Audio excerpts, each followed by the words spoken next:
While the Iraqi government deals with Tuesday's coordinated bombings, it was also dealing with Iranian dissidents. Baghdad issued a reminder to more than 3,000 dissidents at Camp Ashraf that they have to move out by the end of the day. Aisha Sasay's got that. A rare look at Camp Ashraf in Iraq, home to the People's Mujahideen Organization of Iran, a self-described Iranian opposition group seeking democratic change in their homeland. Many of these people have lived here since the early 1980s, when after falling out with Iran's Islamic leaders, Saddam Hussein gave them refuge in Iraq.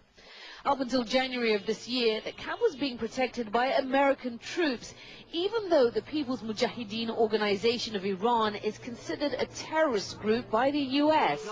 Now the camp is under Iraqi control, and the government wants to kick them out.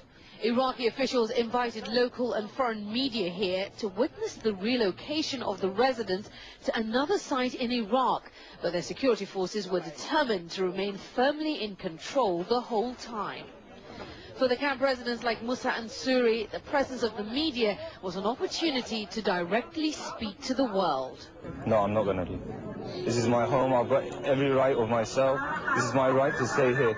I spent the last 10 years here. I've paid here. I've built here. All I've done was for here. I want to stay here. Behzad Safari, legal advisor to the residents of Camp Ashraf, says residents are willing to leave and even head back to Iran if they're given some assurances they'll receive international protection and not be prosecuted. He says till now the government has refused. They are ready to go to other countries, European Union countries, but not going to any other places inside Iraq, because that will be their massacre. Loaded up in trucks and buses, Iraqi officials gave us a carefully controlled tour of our surroundings. This cloistered camp, 60 kilometers north of Baghdad, is home to 3,400 residents, 1,000 of whom are women. Iraqi police using loudspeakers announced that they're determined to close down this camp. As we drove along, they casually threw out leaflets bearing the same message to drive their point home. For Mariam, who works in the pharmacy, this place means everything to her.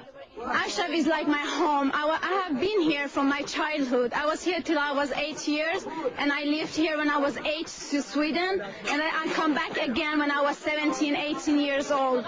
As you see behind me, that the women have come out to greet the journalists that are here with the government. The women I have spoken to, the gentlemen I have spoken to, all put forward the same argument. This is their homes. They fear torture. They fear worse could happen to them if they were forced to go to a place like Iran, a place that they fled many years ago. For the brigadier in charge of camp security, this is simply a matter of Iraqi sovereignty, and these Iranian dissidents are now unwelcome guests. This is an Iraqi land, part of the Iraqi territory. It is impossible for a person who is on Iraqi territory to impose what he wants. A number of the residents we spoke to believe Iran is putting pressure on Iraq to close the camp, and some are calling on the US to intervene. The Obama administration has already made it clear this is an Iraqi matter and they will not interfere. Back in July, when Iraqi security forces forcibly entered the camp to establish a security presence, 12 residents died in the ensuing clashes.